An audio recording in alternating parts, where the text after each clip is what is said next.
한국의 일상을 겪은 런던의 콧대 높은 스마트시티 전문가가 발칵 뒤집어졌습니다. 처음엔 다들 과장이라고 했죠. 그저 부풀려진 인터넷 밈이라고 비웃었습니다. 그런데 한국에 도착한 그녀의 얄팍한 상식은 단 하루 만에 산산조각 났습니다. 수백억을 쏟아부은 유럽의 최첨단 인프라를 가볍게 뛰어넘는 충격적인 광경을 목격했기 때문이죠. 세계 최고의 도시 전문가조차 끝까지 믿지 못했던 한국의 소름 돋는 디테일 6가지 지금 시작합니다. 그 전에 구독과 좋아요를 눌러주시면 영상 제작을 만드는데 큰 힘이 됩니다. 그리고 한국이 최고라고 생각하신다면 댓글에 한국 최고라고 남겨주세요. 어디서 듣고 계신지도 남겨주세요. 런던의 겨울은 춥고 우울합니다. 저는 그곳에서 나고 자랐죠. 32살의 저는 영국에서 꽤 이름난 도시정책 싱크탱크의 수석 연구원으로 일하고 있었습니다. 제 전공은 스마트시티 정책이었습니다. 거창한 단어죠. 저는 도시에 첨단 센서를 달고 인공지능으로 교통량을 통제하고 자율주행 시스템을 도입하는 것만이 스마트시티의 완성이라고 굳게 믿었습니다.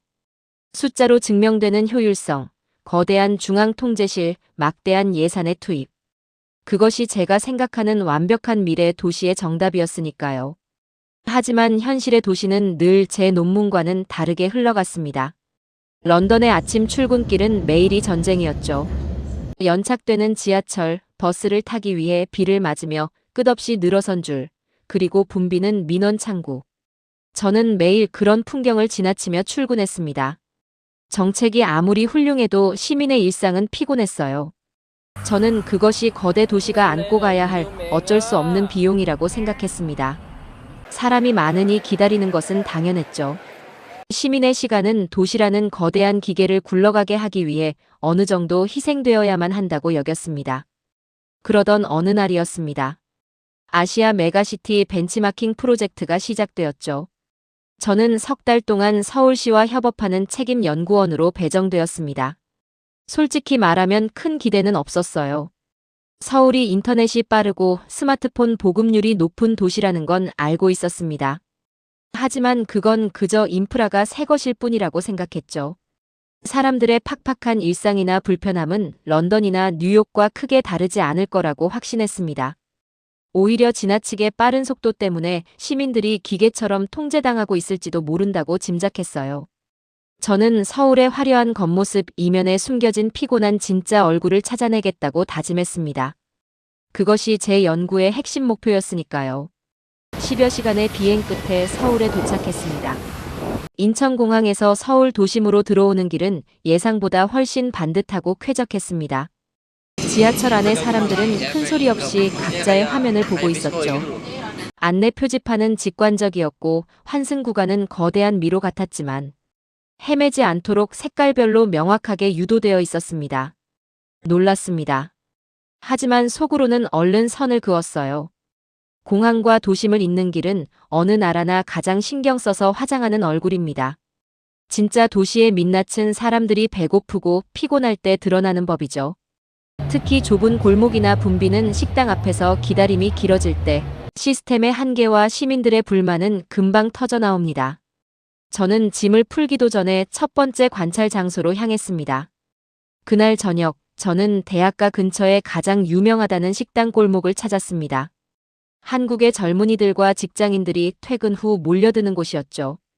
골목 입구에 들어서자마자 걸음을 조금 늦췄습니다. 예상대로 가게 앞에는 사람들이 바글바글했습니다. 그런데 이상했어요.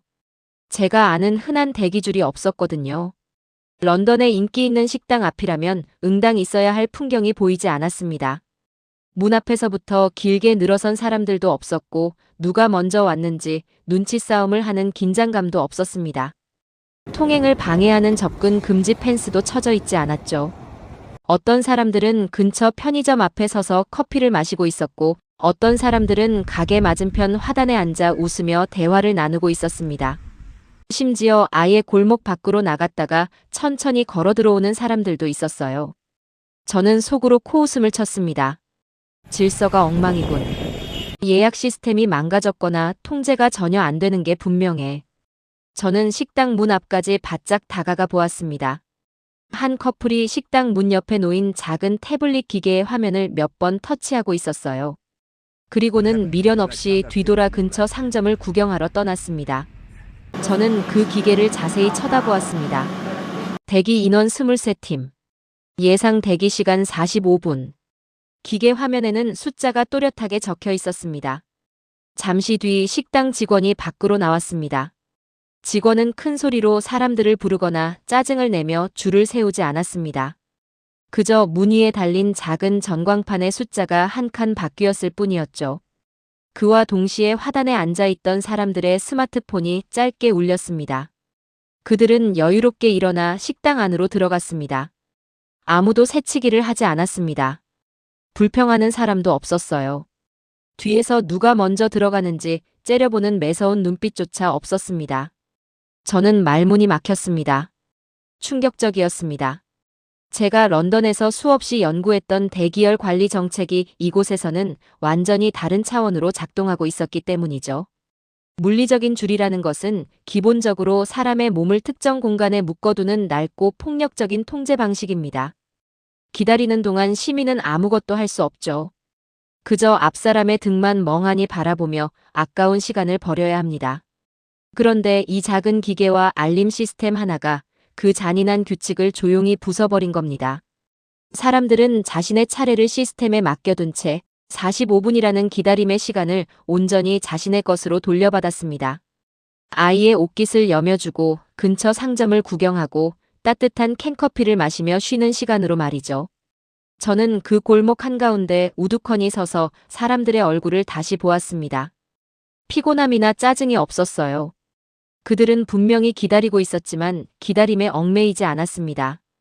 기술이 사람을 기계처럼 통제하는 것이 아니라 사람에게 빼앗겼던 여유를 조용히 찾아주고 있었습니다.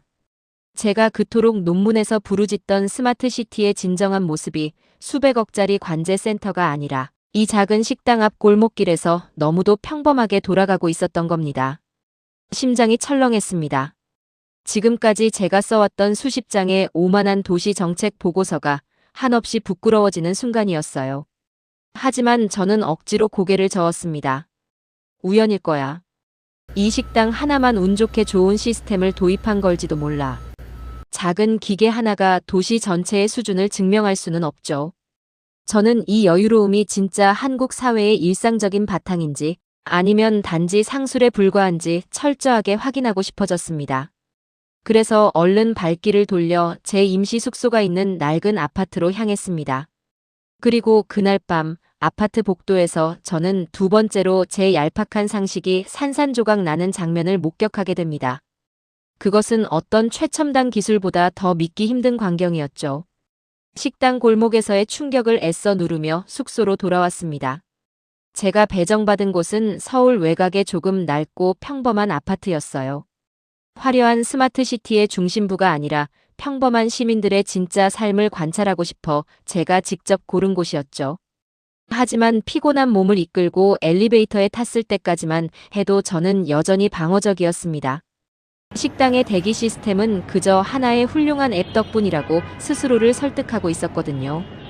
그런데 엘리베이터 문이 열리는 순간 저는 제 눈을 의심했습니다.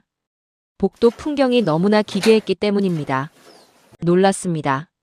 엘리베이터에서부터 제 방이 있는 복도 끝까지 문 앞마다 크고 작은 종이 상자들이 널려 있었어요. 어떤 상자에는 생수 브랜드가 적혀 있었고 어떤 것은 신선식품을 담은 은색 보냉백이었습니다. 심지어 투명한 비닐봉지에 담긴 물건이 문고리에 덜렁 매달려 있는 집도 있었죠.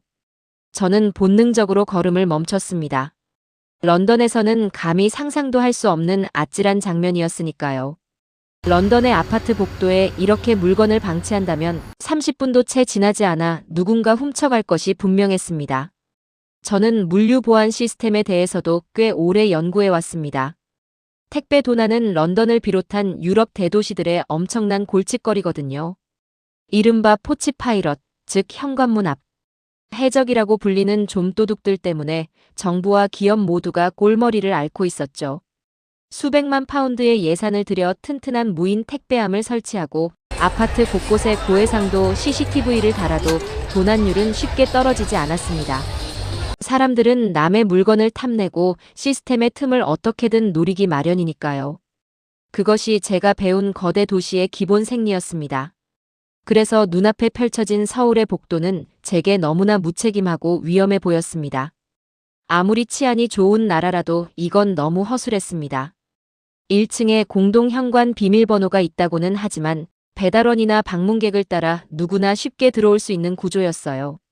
마음만 먹으면 복도를 지나가며 남의 물건을 쓱 집어가기만 하면 끝나는 일이었죠. 고가의 전자제품이나 비싼 식료품이 들어있을지도 모르는데 이렇게 무방비로 내버려 두다니요. 저는 상자들을 이리저리 피해 걸으며 작게 혀를 찼습니다. 역시 완벽한 도시는 없어. 식당 줄을 없앤 앱의 기술력은 훌륭하지만 사람들의 안전 불감증은 정말 심각한 수준이군. 제 머릿속 보고서에는 이미 날 선 비판들이 빠르게 적히고 있었습니다. 숙소에 들어오자마자 저는 현관문 잠금 장치를 이중으로 굳게 채웠습니다. 창문이 제대로 닫혔는지도 꼼꼼하게 확인했죠. 비행과 현장 조사로 몹시 피곤했지만 잠이 쉽게 오지 않았습니다. 자꾸만 문 밖에 방치된 그 상자들이 떠올랐거든요. 누가 밤사이에 상자를 뜯어보지는 않을까? 내용물만 빼가고 빈 껍데기만 남겨두면 어떡하지? 사실 제 물건도 아니었는데 이상하게 제가 더 불안했습니다. 런던이었다면 내일 아침 도난 신고로 경찰이 출동하고 이웃끼리 얼굴을 붉히는 풍경이 펼쳐졌을 겁니다. 남의 물건을 훔칠 기회가 이렇게 널려 있는데 아무 일도 일어나지 않는다는 건 이기적인 인간의 본성에 위배되는 일이었으니까요. 다음 날 아침이 밝았습니다. 저는 시차 적응에 실패해 꼭두 새벽부터 눈을 떴죠. 밤새 복도에 무슨 일이 생겼는지 궁금해서 도저히 참을 수가 없었습니다. 조심스럽게 현관문을 열고 밖을 내다보았어요. 숨이 멎는 줄 알았습니다. 전날 밤 제가 보았던 상자들은 그 자리, 그 각도 그대로 놓여 있었습니다. 찌그러진 생수 상자도 과일이 든 보냉백도 전혀 훼손되지 않았어요. 누군가 발로 툭 찬 흔적도 테이프를 몰래 뜯어본 흔적도 없었습니다. 아파트 복도는 너무나 고요했고 물건들은 주인이 문을 열어주기만을 기다리며 얌전히 자리를 지키고 있었죠. 그때 옆집 문이 덜컥 열렸습니다. 출근 준비를 마친 듯 말끔한 셔츠 차림의 젊은 남자가 나오더니 작게 하품을 하며 자기 집 문 앞에 있던 작은 상자 하나만 쏙 집어들었습니다. 바로 옆집 문 앞에도 커다란 택배 상자가 있었지만 그는 거기에 단 1초의 시선조차 주지 않았어요. 엘리베이터 앞에서는 교복을 입은 학생이 스마트폰을 보며 걸어오다가 바닥에 놓인 남의 택배 상자를 발로 건드리지 않으려 조심스럽게 걸음을 옮겼습니다. 누구도 남의 물건에 호기심을 갖지 않았어요. 물건들이 방치된 것이 아니라 그저 각자의 공간을 철저히 존중받고 있었던 겁니다. 너무나 당연하고 평범해서 오히려 비현실적인 아침 풍경이었죠. 말문이 막혔습니다. 저는 어젯밤 이 복도를 잠재적인 범죄 현장으로 보았습니다. 감시가 없고 기회만 주어지면 언제든 남의 물건을 훔쳐갈 수 있는 사람들로 이웃을 단정지었죠. 하지만 이곳 사람들은 달랐습니다. 아무도 지켜보지 않는 복도에서 스스로 선을 넘지 않고 있었습니다. 런던이 수백억의 막대한 예산을 쏟아붓고도 막지 못했던 도난 범죄가 이곳에서는 철창이나 감시, 카메라 때문이 아니라 시민들, 각자의 마음속에 자리 잡은 보이지 않는 도덕률 때문에 완벽하게 방어되고 있었습니다. 이건 최첨단 기술의 승리가 아니었습니다. 타인에 대한 단단한 믿음, 그리고 그 믿음을 배신하지 않는 개인의 양심이 만든 조용한 기적이었습니다. 저는 스마트시티란 거대한 시스템과 인공지능이 시민의 행동을 철저히 통제하고 예측하는 것이라 굳게 믿어왔습니다. 그런데 한국은 완전히 반대였어요. 남의 물건을 탐내지 않는다는 시민들의 거대한 신뢰라는 인프라 위에 당일 배송이라는 세계 최고 수준의 물류 시스템이 가볍게 얹혀 있을 뿐이었습니다. 텅 빈 복도에 덩그러니 놓인 택배 상자들은 제가 10년 동안 공부했던 어떤 도시, 공학 교재에도 나오지 않는 가장 높은 수준의 사회적 자본이었습니다. 수백억짜리 방범 시스템보다 훨씬 더 강력하고 아름다운 힘이었죠. 얼굴이 화끈거렸습니다. 눈에 보이는 시스템과 통제만이 정답이라고 믿었던 오만한 제 자신이 너무나 부끄러웠죠. 첨단 센서와 감시 기술이 없으면 도시는 무너질 거라 생각했는데 이곳 사람들은 그저 서로를 믿는 것만으로 세상에서 가장 완벽한 보안 시스템을 가동하고 있었습니다. 저는 멍하니 서서 그 조용하고 평범한 복도를 다시 한번 찬찬히 눈에 담았습니다. 어쩌면 제가 이 낯선 아시아의 도시에서 배워야 할 것은 차가운 기술이 아니라 사람. 그 자체일지도 모른다는 생각이 처음으로 들었어요. 그리고 그날 저녁 아파트 뒤편 쓰레기장 앞에서 저는 다시 한번 제 얄팍한 학술적 신념을 산산조각 내는 낯선 장면을 마주하게 됩니다. 복도에서 겪은 충격은 하루 종일 제 머릿속을 맴돌았습니다.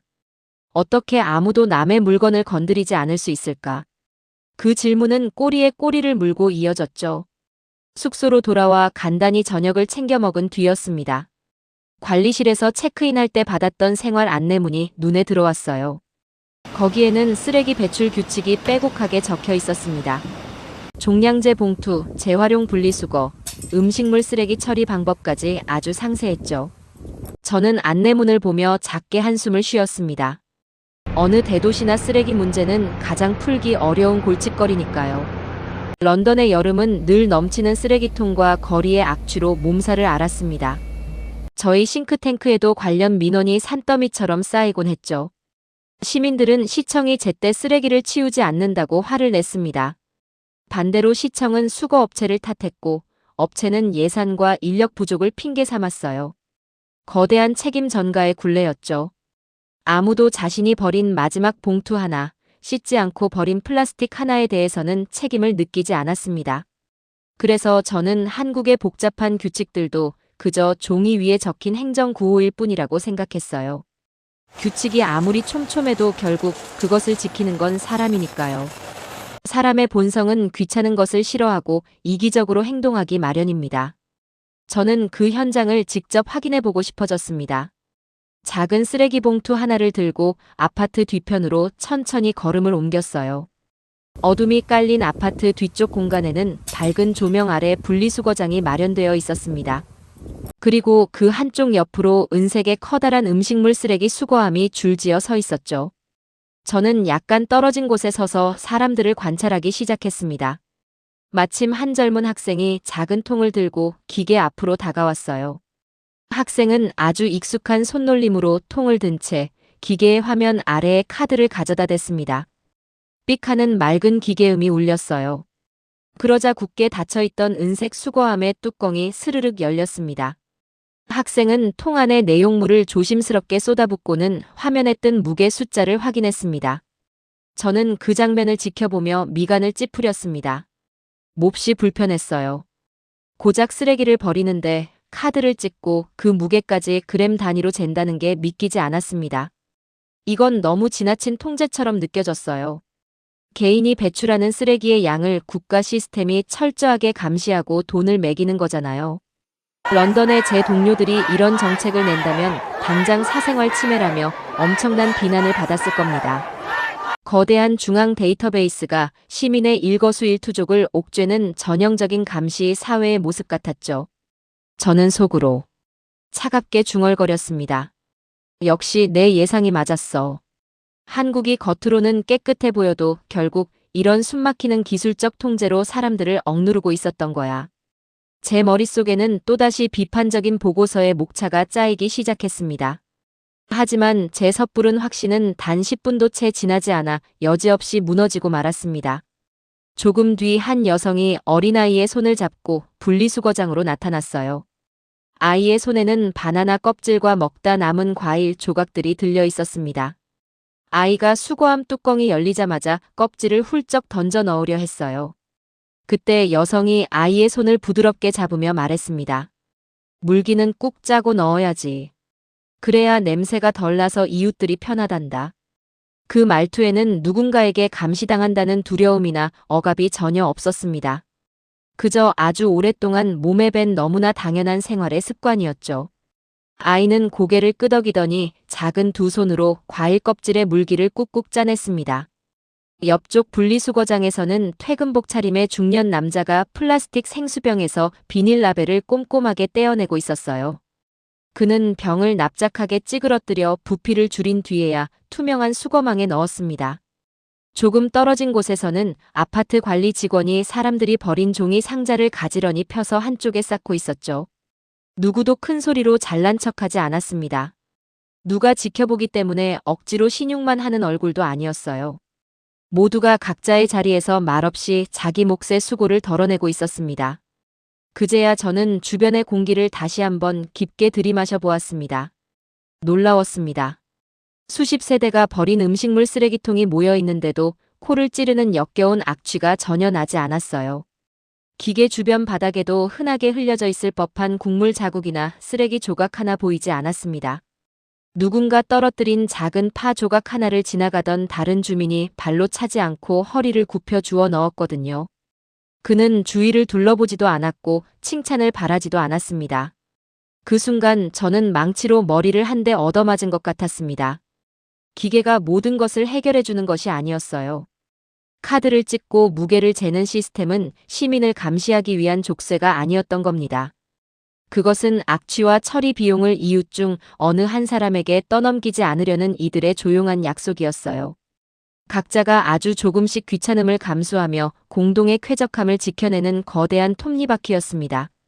그리고 그 장치가 완벽하게 굴러가게 만드는 것은 차가운 기계의 센서가 아니라 사람들의 따뜻한 손길이었어요. 물기를 짜내는 아이의 손, 라벨을 떼는 남자의 손, 떨어진 쓰레기를 줍는 이웃의 손이었죠. 얼굴이 붉게 달아올랐습니다. 저는 스마트시티를 연구한답시고 10년 넘게 도시의 문제들을 숫자와 예산안으로만 해결하려 했어요. 회의실에 앉아 어떻게 시민들을 효율적으로 통제하고 벌금을 매길 수 있을지만 치열하게 논쟁했습니다. 하지만 이곳 사람들은 달랐습니다. 억압이나 통제가 없어도 스스로 타인에게 피해를 주지 않으려 노력하고 있었죠. 매일 저녁 귀찮은 일을 묵묵히 해내는 평범한 사람들의 성숙한 양심. 그것이 바로 서울이라는 거대한 도시를 지탱하는 진짜 스마트 인프라였습니다. 저는 쓰레기장 한 구석에 우두커니 서서 한참 동안 그들의 뒷모습을 바라보았습니다. 가슴이 벅차올랐어요. 이 낡고 조용한 아파트 단지의 풍경이 런던의 그 어떤 최고급 스마트 빌딩보다 훨씬 더 위대하고 눈부시게 빛나 보였습니다. 다음 날 아침이었습니다. 서울시청과의 첫 공식 회의가 있는 날이었죠. 저는 숙소에서 나와 가까운 버스 정류장으로 향했습니다. 지하철이 빠르다는 건 알고 있었지만 런던의 지상 교통망과 직접 비교해 보고 싶었어요. 출근 시간의 정류장 풍경은 도시의 활력을 가장 적나라하게 보여주는 지표니까요. 피곤한 표정의 직장인들, 무거운 책가방을 맨 학생들, 그리고 병원으로 향하는 노인들. 런던에서 버스를 기다리는 일은 온전히 시민 개인이 견뎌야 할 날씨와의 외로운 싸움이었습니다. 비바람을 막아줄 지붕조차 제대로 갖춰지지 않은 곳이 런던에는 수두룩했거든요. 큰 길 모퉁이를 돌자 낯선 구조물이 보였습니다.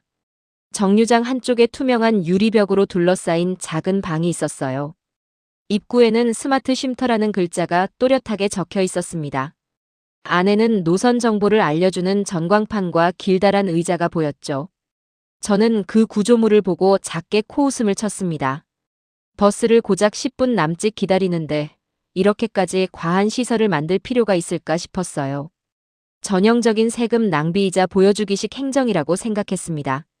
제 머릿속 노트북에는 이미 새로운 비판 보고서의 제목이 떠오르고 있었죠. 과잉 투자된 아시아 메가시티의 대중교통 인프라. 하지만 아침 바람이 제법 쌀쌀해서 저도 모르게 문을 열고 안으로 들어갔습니다. 놀랐습니다. 유리문을 열자마자 훈훈한 공기가 온몸을 감쌌어요. 무척 쾌적했습니다. 그때 지팡이를 짚은 백발의 노인 한 분이 천천히 들어오셨어요. 노인은 빈자리를 찾아 길다란 나무 의자에 조심스럽게 앉으셨습니다. 저는 그 모습을 무심히 지켜보고 있었죠. 그런데 노인이 의자에 엉덩이를 대는 순간 잔뜩 움츠러들었던 그분의 어깨가 아주 부드럽게 내려가는 게 보였습니다. 굳어있던 미간의 주름이 스르륵 풀리는 느낌이었어요. 의자 자체에서 따뜻한 온기가 올라오는 온열 의자였던 겁니다. 노인은 누구에게도 고맙다고 말하지 않았습니다. 그저 눈을 감고 조용히 언 손을 녹이셨죠. 옆에 서 있던 중년 여성은 자신의 핸드백을 몸쪽으로 바짝 당기며 노인에게 조용히 공간을 양보했습니다. 스마트폰을 보던 교복 입은 학생 하나는 노인의 지팡이가 발에 차이지 않게 한 뼘 뒤로 조용히 물러났어요. 누구도 유난을 떨지 않았습니다. 전광판에는 제가 탈 버스 도착 시간이 6분 남았다고 떠 있었죠. 건강한 젊은이에게 6분은 그저 화면을 넘기며 무의미하게 흘려보내는 짧은 시간입니다. 하지만 무릎이 아픈 노인이나 무거운 짐을 든 사람에게 정류장에서의 6분은 온몸으로 중력을 버텨내야 하는 고통스러운 시간이죠. 그날 오후 시청 회의를 마치고 돌아오는 길에 저는 비슷한 감정을 한 번 더 느꼈습니다. 꽤 더운 한낮이었어요.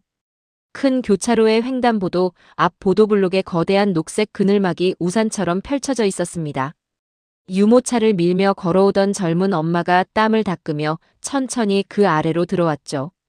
아이는 눈부신 햇빛을 피해 엄마의 다리 뒤로 꼭 붙었습니다. 그러자 옆에 서 있던 직장인 2명이 말없이 반걸음씩 옆으로 비켜서며 모자에게 넉넉한 그늘을 양보했습니다. 억지로 하는 행동이 아니었어요. 그저 햇볕이 뜨거우니 약자에게 조금 자리를 넓혀주는 너무나 자연스러운 배려였습니다. 저는 그 반걸음의 양보가 너무나 무겁고 길게 다가왔습니다. 사람들은 그늘 아래서 잠깐 숨을 고르고 초록불로 신호가 바뀌면 다시 각자의 목적지로 흩어졌습니다. 거창한 희생이나 영웅적인 선행이 아니었어요. 도시가 시민에게 길거리에서의 잠깐의 휴식을 내어주고 시민들은 그 작은 공간을 조용히 나누어 쓰고 있었습니다. 저는 횡단보도를 건너지 못하고 그 자리에 서서 한참 동안 그늘막을 바라보았습니다. 런던의 연구실에서 제가 수없이 써내려갔던 차가운 정책 보고서들이 떠올랐어요. 저는 늘 예산 효율성을 핑계로 댔습니다. 기다림은 어쩔 수 없는 시민의 의무라고 차갑게 포장했었죠. 서울의 버스 정류장과 횡단보도, 그늘막은 거창한 미래 기술을 뽐내는 자리가 아니었습니다. 대신 길 위에서 버려지고 기다리는 사람의 몇 분조차 결코 헛되이 흘려보내지 않겠다는 도시의 강력한 의지였어요. 길에서 낭비되는 시민의 피로감까지 도시가 끌어안고 다독이는 느낌이었습니다. 제가 그동안 정책연구원으로서 가볍게 여겼던 그 소중한 몇 분을 이곳 서울은 결코 가볍게 넘기지 않고 있었습니다. 심장이 철렁 내려앉았어요. 진짜 스마트시티는 방대한 데이터를 수집해 통제하는 차가운 도시가 아니었습니다. 시민의 지친 하루를 조금이라도 덜어주기 위해 고민하는 따뜻한 기술. 그것이 진짜 스마트시티의 자격이었습니다. 저는 수첩을 꺼내들고 스스로에게 작게 중얼거렸습니다. 클로이, 내가 완전히 틀렸어. 그날 저녁 숙소로 돌아와 노트북을 열었을 때였습니다. 런던 본사에서 다급한 이메일 하나가 도착해 있었어요. 당장 내일 오전까지 서울시와의 협약에 필요한 영문 증명 서류 하나를 추가로 스캔해서 보내라는 내용이었습니다. 시계를 보았습니다. 밤 8시가 넘은 시간이었죠. 순간 등줄기에 식은땀이 흘렀습니다. 런던의 상식으로 행정관청은 오후 5시면 셔터를 내리고 완전히 끝나는 곳이니까요. 관공서의 문이 닫히면 시민의 모든 계획도 그 자리에서 멈춰야 합니다. 그게 제가 아는 당연한 룰이었죠. 서류 한 장을 떼기 위해 런던의 구청에서 반나절을 멍하니 버렸던 기억들이 스쳐 지나갔습니다. 귀한 휴가를 내고 아침 일찍 번호표를 뽑고 불친절한 창구 직원 앞에서 수십 분을 대기해야 하는 피곤한 과정들 말입니다. 내일 오전 시청과의 2번째 중요한 미팅이 잡혀 있었는데 구청에 들러 서류를 떼려면 미팅을 미루거나 취소해야 할 판이었어요. 프로젝트 책임자로서 시작부터 일정을 꼬이게 만들 수는 없었습니다. 저는 패닉에 빠진 채 서울시 담당 주무관에게 실례를 무릅쓰고 전화를 걸었습니다. 주무관은 제 다급한 목소리를 듣고도 아주 차분하게 대답했습니다. 클로이, 너무 걱정하지 마세요. 구청에 갈 필요 없습니다. 숙소 근처 지하철역에 가면 무인 민원 발급기가 있을 거예요. 거기서 여권 번호와 지문으로 외국인 등록 관련 영문 서류를 바로 뽑을 수 있습니다. 저는 그 말을 듣고도 제 귀를 의심했어요. 밤 9시가 다 되어가는 시간에 지하철역 구석에 있는 기계에서 국가가 보증하는 공식 행정 서류가 나온다고요? 런던에서는 상상조차 할 수 없는 보안의 붕괴이자 엉성한 행정 처리처럼 들렸습니다. 저는 반신반의하며 겉옷을 대충 걸쳐 입고 밖으로 나갔습니다. 숙소에서 5분 거리에 있는 지하철역으로 무작정 뛰어갔죠. 퇴근길을 서두르는 사람들 사이로 개찰구 옆에 환하게 빛나는 커다란 기계 한 대가 보였습니다. 제 앞에는 이미 두 사람이 서 있었어요. 정장을 입은 중년 남자가 화면을 몇 번 툭툭 누르더니 기계 아래에서 나온 서류를 반으로 접어 안주머니에 넣고 쿨하게 사라졌습니다. 뒤이어 아이의 손을 잡은 여성이 다가갔어요. 그녀 역시 단 1분도 걸리지 않아 필요한 증명서를 빼들고는 유유히 개찰구를 통과했습니다. 누구도 닫힌 관공서 철문 앞에서 난처한 표정을 짓지 않았습니다. 고작 종이 한 장 때문에 내일의 소중한 반차를 쓰며 한숨 쉬는 사람도 없었어요. 제 차례가 되었습니다. 저는 떨리는 손으로 화면에 뜬 영문 안내를 따라 천천히 손가락을 움직였습니다. 신분을 확인하고 아주 적은 금액의 수수료를 카드로 결제했죠. 화면에 인쇄 중이라는 문구가 떴습니다. 지잉하는 부드러운 기계음이 들렸어요. 그리고 잠시 후 기계 아래쪽 좁은 틈으로 하얗고 빳빳한 종이 한 장이 조용히 밀려 나왔습니다. 런던 본사에서 다급하게 요구했던 바로 그 공식 증명서였죠. 저는 두 손으로 그 종이를 조심스럽게 받아들었습니다. 멍하니 서서 기계 앞을 떠나지 못한 채 그 종이를 한참 동안 내려다보았어요. 살면서 종이 한 장이 이토록 무겁고 든든하게 느껴진 적은 처음이었습니다. 이 종이는 단순한 문서가 아니었어요. 내일 아침 일찍 낯선 관청 창구로 달려가야 하는 초조함, 시청 회의를 미뤄야 한다는 미안함, 일정이 꼬일지 모른다는 런던 본사의 압박감을 단숨에 날려버린 완벽한 구원이었습니다. 누군가에게 사정하며 아쉬운 소리를 하지 않아도, 닫힌 문 앞에서 절망하지 않아도 스스로 해결할 수 있도록 내어준 튼튼한 동아줄이었죠. 이 작은 기계가 한 사람의 내일 하루를 통째로 지켜낸 겁니다. 그 순간 제 직업이 다시 한번 뼈아프게 제 가슴을 찔렀습니다. 저는 수석 도시행정연구원이었습니다. 행정 절차를 간소화하고 시민의 불편을 줄여야 한다는 논문을 발표하고 박수를 받았죠. 하지만 제 머릿속의 행정은 여전히 시민이 아쉬운 소리를 하며 관청으로 찾아와 고개를 숙여야만 받을 수 있는 권위적인 서비스에 머물러 있었습니다. 그런데 한국은 거창한 정책 발표 없이 그저 사람들이 매일 오가는 퇴근길 지하철역 구석에 이 기계를 조용히 세워두었습니다. 권위적인 행정이 기꺼이 자세를 낮춰 시민의 일상 속으로 부드럽게 스며든 것이죠. 저는 서류를 소중하게 접어 가방에 넣었습니다. 평생 스마트 행정을 부르짖던 런던의 콧대 높은 전문가는 이 작고 조용한 지하철역 기계 앞에서 완전히 항복하고 말았습니다. 서울에 온 지 꼬박 한 달이 지났을 무렵이었습니다. 매일 시청과 현장을 오가며 강행군을 이어간 탓이었을까요? 어느 날 아침 눈을 떴는데 몸이 천근만근 무거웠습니다. 목이 심하게 부어 침을 삼키기조차 힘들었죠. 이마에 손을 짚어보니 불덩이처럼 뜨거웠습니다.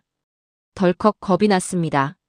저는 타지에서 혼자 지내는 30대 외국인 여성이었으니까요. 아플 때 기댈 곳이 없다는 사실은 생각보다 훨씬 큰 공포로 다가왔습니다. 영국 런던에서의 기억이 먼저 떠올랐습니다. 런던에서 갑자기 아프면 정말 막막하거든요. 동네 주치의에게 진료를 받으려면 최소 일주일, 길게는 2주일 전에 예약을 해야 합니다. 당장 열이 펄펄 끓어도 오늘 당장 의사를 만나는 건 불가능에 가깝죠. 견디다 못해 대형 병원 응급실에 가면 차가운 플라스틱 의자에 앉아 꼬박 7시간에서 10시간을 대기해야 합니다. 아픈 몸을 이끌고 하염없이 내 이름이 불리기를 기다리는 그 시간은 환자에게 진료가 아니라 거의 형벌에 가깝습니다. 저는 침대에 누워 식은땀을 흘리며 절망했습니다. 한국의 의료 시스템에 대해서는 아는 것이 전혀 없었으니까요. 저는 간신히 스마트폰을 집어들고 프로젝트를 함께하던 서울시 주무관 지윤에게 메시지를 보냈습니다. 오늘 회의에 참석하기 어려울 것 같다고, 몸이 너무 안 좋다고 썼죠. 5분도 지나지 않아 지윤에게서 답장이 왔습니다. 클로이, 많이 아파요? 숙소 근처에 내과 의원 많으니까 당장 가서 진료부터 받아요. 예약 안 해도 그냥 가면 바로 볼 수 있어요.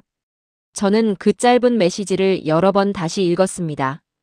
예약 없이 그냥 가라니. 동네 병원을 슈퍼마켓 가듯 그냥 걸어 들어가면 된다는 말이 도무지 믿기지 않았습니다. 하지만 선택의 여지가 없었죠. 저는 두꺼운 외투를 껴입고 숙소를 나섰습니다. 아파트 단지를 벗어나 큰 길로 나오자마자 건물 2층에 자리 잡은 작은 내과 간호판이 눈에 들어왔습니다. 런던의 웅장한 대형 병원들과는 비교할 수 없이 작고 평범한 곳이었죠. 무거운 유리문을 밀고 안으로 들어갔습니다. 접수처에는 3명의 환자가 대기하고 있었습니다. 접수 직원은 제 외국인 등록증을 확인하더니 차분하게 이름과 증상을 물어보았습니다. 영어가 유창하지는 않았지만 아주 또렷하고 친절하게 소통하려 노력했죠. 대기석에 앉아 시계를 보았습니다. 열이 나서 몽롱한 와중에도 제 머릿속은 온통 의심으로 가득했습니다. 이렇게 쉽게 접수가 끝난다고? 15분도 지나지 않아 제 이름이 불렸습니다. 너무 빠른 속도에 오히려 불안감이 엄습했죠. 진료실 문을 열고 들어가면서 저는 잔뜩 방어적인 태도를 취했습니다. 빨리 진료를 본다는 건 그만큼 환자의 상태를 대충 훑어보고 넘긴다는 뜻일 테니까요. 공장 컨베이어 벨트처럼 환자를 쳐다보지도 않고 처방전만 던져주는 기계적인 의사를 상상했습니다. 하지만 진료실 안의 풍경은 제 예상을 완전히 빗나갔습니다. 흰 가운을 입은 중년의 의사는 컴퓨터 모니터에서 눈을 떼고 저를 똑바로 바라보며 인사를 건넸습니다. 그리고 아주 천천히 꼼꼼하게 질문을 시작했죠. 기침은 언제부터 시작됐는지, 밤에 잠은 잘 잤는지, 열이 나서 오한이 들지는 않았는지 차근차근 물어보았습니다. 타지 생활의 스트레스나 피로감이 원인일 수 있다며 제 생활 패턴까지 다정하게 짚어주었죠. 저는 그 질문들 앞에서 조금씩 굳어있던 어깨를 내렸습니다. 의사는 청진기를 대고 숨소리를 듣고 입을 벌려 목 안쪽을 세밀하게 살폈습니다. 그리고 영어로 또박또박 제 현재 상태를 설명해 주었죠. 심한 편도선염과 과로가 겹쳤으니 무조건 푹 쉬어야 한다고, 약을 먹고도 내일 열이 안 떨어지면 주저하지 말고 다시 오라고 당부했습니다. 그 짧은 10분의 진료 시간 동안 저는 이상한 안도감을 느꼈습니다. 런던의 최고급 개인 병원에서도 받기 힘든 세심한 관심이었습니다. 거창한 의료 장비나 복잡한 검사 절차가 있었던 게 아닙니다. 그저 눈앞의 환자가 낯선 나라에서 얼마나 불안할지 이해하고 그 불안을 덜어주려는 따뜻한 태도가 진료실을 채우고 있었죠. 저는 처방전을 받아들고 밖으로 나왔습니다. 병원 문을 열고 들어갈 때의 그 지독한 공포심은 어느새 씻은 듯이 사라지고 없었습니다. 빠르다는 것은 대충 한다는 뜻이 아니었습니다. 시스템이 환자의 시간을 빼앗지 않으면서도 사람과 사람 사이의 다정한 눈맞춤은 결코 생략하지 않았죠. 아픈 사람이 길거리를 헤매거나 고통 속에서 하염없이 순서를 기다리지 않게 만드는 것. 가장 취약한 순간에 가장 빠르고 확실한 도움을 주는 시스템. 저는 처방전을 쥔 손에 가만히 힘을 주었습니다. 그 얇은 종이 한 장이 마치 저를 지켜주는 든든한 방패처럼 느껴졌습니다. 의원이 있는 건물 1층에는 작은 약국이 자리하고 있었습니다. 진료를 마치고 환자가 밖에서 헤맬 필요 없이 곧바로 동선이 이어지는 구조였죠. 문을 열고 들어가자 코끝에 특유의 깔끔한 약 냄새가 났습니다. 한쪽 벽면에는 다양한 비타민과 영양제들이 각을 맞춰 진열되어 있었고 안쪽 조제실에서는 약사가 부지런히 움직이고 있었습니다. 저는 접수대에 처방전을 내밀었습니다. 의자에 앉아 잠시 기다리는 동안 또 다른 걱정이 스멀스멀 피어올랐습니다. 런던에서 약을 타면 보통 투박한 플라스틱 통이나 종이 상자에 약병째로 담아줍니다. 그러면 환자는 집에 돌아가서 설명서를 돋보기로 들여다봐야 하죠. 아침에 먹는 약, 식후에 먹는 약, 잠들기 전에 먹는 약. 복잡하고 다양한 조건들을 아픈 머리로 끙끙대며 기억해야 합니다. 약을 제때 챙겨 먹는 일 자체가 아픈 사람에게는 또 하나의 피곤한 노동이 되는 셈이죠. 혼자 누워있다가 내가 점심약을 먹었는지 안 먹었는지 헷갈려 당황했던 적이 한두 번이 아니었습니다. 5분쯤 지났을까요? 제 이름을 부르는 소리에 카운터로 다가갔습니다.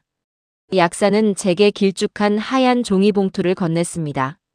저는 그 봉투를 받아들고 잠시 멍하니 서 있었습니다. 플라스틱 약통이 아니었어요. 얇고 부드러운 종이봉투 안에는 작은 비닐 포장들이 줄줄이 이어져 있었습니다. 약사는 친절한 미소와 함께 봉투 겉면을 손가락으로 짚으며 설명하기 시작했습니다. 클로이 씨, 이 약은 하루 3번, 아침, 점심, 저녁 식후에 드시면 됩니다. 안에 한 번 드실 분량씩 따로 포장되어 있어요. 봉투 겉면에는 제 이름과 함께 아침, 점심, 저녁이라는 글자가 선명하게 인쇄되어 있었습니다. 게다가 졸음이 올 수 있으니 운전은 피하라는 주의사항까지 아주 직관적인 아이콘으로 표시되어 있었죠. 약사는 혹시라도 제가 헷갈릴까봐 포장된 약 하나를 똑 떼어내 보여주며 한 번 더 설명해 주었습니다. 저는 그 작고 얇은 약봉투를 양손으로 소중하게 쥐었습니다. 갑자기 울컥하는 기분이 들었어요. 아파서 서러웠던 마음이 한순간에 녹아내리는 기분이었습니다. 진료를 받고 약국을 나서는 순간 환자는 다시 철저하게 혼자가 됩니다. 그 혼자 남겨진 시간 동안 겪어야 할 막막함과 혼란스러움을 이 작은 약봉투가 완벽하게 해결해 주고 있었던 겁니다. 환자가 약병을 늘어놓고 고민할 필요 없도록 전문가가 미리 환자의 하루를 아침과 점심과 저녁으로 가지런히 나누어 놓아준 것이죠. 이건 단순한 포장 기술이 아니었습니다. 타인의 고통과 불편에 깊이 공감하지 않으면 절대 나올 수 없는 디테일이었어요. 저는 스마트시티 연구원으로서 항상 사용자 경험, 즉 UX/UX를 입에 달고 살았습니다. 사람들을 편하게 만드는 완벽한 디자인을 찾기 위해 수많은 데이터를 뒤졌죠. 그런데 제가 찾던 완벽한 디자인의 결정체가 바로 제 손에 들려 있었습니다. 아픈 사람의 인지적 부담을 덜어주고 실수를 막아주며 끝까지 안전하게 회복할 수 있도록 돕는 따뜻한 배려. 약국 문을 열고 밖으로 나오면서 저는 그동안 한국에서 마주쳤던 장면들을 하나씩 떠올렸습니다. 기다림에 얽매이지 않게 해주었던 식당 앞의 작은 기계, 아무도 건드리지 않고 문 앞을 지키던 택배 상자들, 귀찮은 쓰레기 처리를 묵묵히 나눠서 하던 이웃들, 길 위의 사람들에게 다정하게 그늘을 내어주던 횡단보도와 정류장, 그리고 닫힌 창구 대신 밤늦게까지 서류를 뽑아주던 무인 발급기, 그리고 지금 제 손에 들린 이 세심한 약봉투까지. 이 6가지 장면은 결코 우연히 발생한 개별적인 사건들이 아니었습니다. 모두 하나의 거대한 철학으로 단단하게 연결되어 있었죠. 그것은 바로 사람에 대한 예의였습니다. 시민의 하루가 허투루 낭비되지 않게 하겠다는 약속, 타인의 불편을 모른 척하지 않겠다는 무언의 동의. 화려한 기술은 그저 거들 뿐, 진짜 인프라는 사람을 향해 뻗어있는 보이지 않는 신뢰와 다정함이었습니다. 저는 그날 숙소로 돌아가 약봉투에 담긴 점심약을 먹었습니다. 쓰디 쓴 약을 삼키는데 이상하게도 마음 깊은 곳부터 따뜻한 온기가 번져나가는 것 같았습니다. 어느덧 3달의 시간이 훌쩍 지나갔습니다. 한국에서의 벤치마킹 프로젝트를 모두 마치고 런던으로 돌아가는 비행기를 타기 위해 인천공항으로 향하는 길이었죠. 저는 리무진 버스 창가에 기대어 빠르게 스쳐 지나가는 서울의 풍경을 말없이 바라보았습니다. 넓은 도로 위를 달리는 자동차들, 하늘을 찌르듯 솟아있는 아파트 단지, 그리고 거리를 걷는 평범한 사람들의 모습. 3달 전 처음 이곳에 도착했을 때와 다를 바 없는 무심한 대도시의 풍경이었습니다. 하지만 제 마음속에 담긴 서울의 얼굴은 완전히 달라져 있었죠. 저는 며칠 전 런던 본사에 보낼 최종 보고서를 제출했습니다. 애초에 제가 계획했던 보고서의 제목은 초연결 기술이 가져온 아시아 메가시티의 효율성과 통제였습니다. 저는 한국의 발달한 와이파이망, 수십만 대의 CCTV, 중앙 집중형 데이터 관리 시스템을 비판적으로 분석할 작정이었죠. 하지만 제가 마지막에 적어낸 보고서의 제목은 전혀 달랐습니다. 눈에 보이지 않는 신뢰와 배려, 진정한 스마트 시티를 완성하는 사회적 자본. 저는 보고서 첫머리에 이렇게 적었습니다. 우리는 막대한 예산을 들여 도시 곳곳에 첨단 센서를 달고 있지만 정작 가장 중요한 센서는 시민들의 마음속에 달려 있어야 한다고 말입니다. 기술이 아무리 발달해도 서로를 믿고 배려하는 문화가 뒷받침되지 않으면 도시는 그저 차갑고 거대한 감옥에 불과하다는 사실을 저는 서울의 평범한 골목과 낡은 복도에서 배웠습니다. 런던의 동료들은 제 보고서를 읽고 아마 크게 놀랄 겁니다. 평생 데이터와 숫자만 맹신하던 깐깐한 클로이가 완전히 다른 사람이 되어 돌아왔으니까요. 저는 더 이상 기다림을 당연한 희생으로 치부하지 않습니다. 정책을 구상할 때 밤늦게 서류 한 장이 필요해 발을 동동 구를 시민의 마음을 먼저 떠올릴 겁니다. 낡은 정류장에서 추위에 떨며 버스를 기다리는 노인의 구분 등을 상상할 겁니다. 그리고 열이 펄펄 끓는 밤, 복잡한 약병 앞에서 눈물 지을 환자의 막막함을 절대 잊지 않을 것입니다. 비행기가 곧 이륙한다는 안내방송이 흘러나왔습니다. 저는 여권을 챙기며 마지막으로 한국의 하늘을 눈에 담았습니다. 이 작은 나라는 제게 엄청난 충격을 주었습니다. 거창한 선언이나 화려한 기술쇼가 아니었습니다. 사람들이 서로의 하루를 지치지 않게 보듬어주고 각자의 몫을 말없이 책임지는 조용한 기적들이 저를 완전히 무너뜨렸죠. 서울은 제게 기술의 종착지는 결국 사람이어야 한다는 가장 단순하고 위대한 진리를 가르쳐 주었습니다. 저는 이제 런던으로 돌아가 다시 치열한 회의실에 앉게 될 것입니다. 하지만 전처럼 오만하게 굴지는 않을 겁니다. 수백억의 예산안 앞에서 저는 한국의 작은 동네 의원과 조용한 분리수거장을 이야기할 것입니다. 시민의 10분을 아껴주고 서로의 문 앞을 지켜주는 든든한 신뢰망이야말로 우리가 추구해야 할 미래 도시의 유일한 정답이라고 당당하게 말할 것입니다. 여러분의 일상은 어떠신가요? 여러분이 무심코 지나치는 그 편리하고 다정한 일상들이 누군가에게는 평생의 신념을 통째로 바꿔놓을 만큼 거대한 기적일 수 있다는 사실을 알고 계셨나요? 오늘 제가 들려드린 영국의 깐깐한 연구원 클로이의 고백이 여러분의 마음에 작은 울림을 주었다면 여러분이 경험한 한국의 따뜻하고 훌륭한 일상들을 댓글로 자유롭게 남겨주세요. 여러분의 구독과 좋아요는 더 감동적이고 생생한 이야기로 돌아오는 아주 큰 힘이 됩니다. 지금까지 사람을 향하는 진짜 스마트 시티의 기적을 경험한 이야기였습니다. 시청해주셔서 감사합니다.